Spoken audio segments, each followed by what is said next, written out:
இன்னைக்கு ஒரு சூப்பரான ராகி களி எப்படி செய்யலான்றத பார்க்கலாம். இந்த வெயிலுக்கு நம்ம வந்து வாரத்துல 1 நாள் இல்ல 2 நாளாவது களியா எடுத்துக்கும்போது, கம்பங்கூழோ, இல்ல கஞ்சி, களி இது மாரி எடுத்துக்கும்போது ரொம்ப நல்லது உடம்புக்கு. இன்னைக்கு பார்த்தீங்கன்னா, ராகி களி தான் எப்படி செய்யலான்றத பார்க்கலாம். 1 டம்ளர் ராகி மாவுக்கு 2 டம்ளர் அளவுக்கு தண்ணி வந்து கரெக்ட்டா இருக்கும்.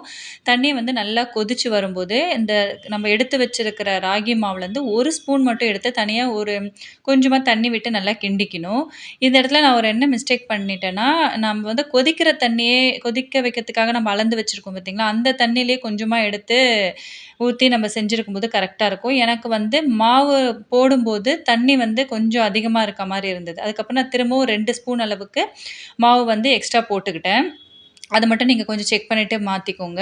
இது மாரி நம்ம ஹை ஸ்பீட்ல வச்சு நல்லா கிண்டிக்கிட்டே இருக்கணும். உங்களால கரண்டியால கிண்ட முடியல அப்டின்னும்போது, நீங்க வந்து மத்து வச்சு கூட மத்தோட அந்த பின்பக்க காம்பு வச்சு கூட நல்லா கிண்டி விடலாம்.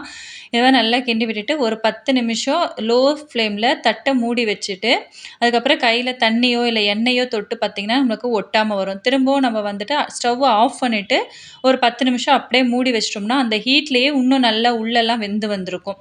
இது வந்து பிகினர்ஸ்க்கு வந்து இந்த மாரி செய்யும்போது ரொம்ப ஈஸியா இருக்கும். இதே டைப்ல வந்து குக்கர்லயும் நம்ம செய்யலாம். அத வந்து நான் இன்னொரு வாட்டி செஞ்சு காமிக்கிறேன்.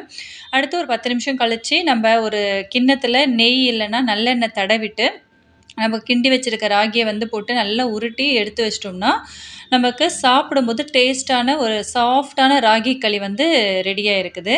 நம்ம எடுத்து வைக்கும்போது தனியா ஒரு தட்ல வைக்காம, நம்ம ஆல்ரெடி ரெடி பண்ணி வச்சிருக்க பாத்திரத்திலேயே வச்சிருந்தோம்னா, அந்த சூட்லயே அது இன்னும் நல்லா வெந்திருக்கும். ரொம்ப டேஸ்ட்டா இருக்கும். ட்ரை பண்ணி பாருங்க.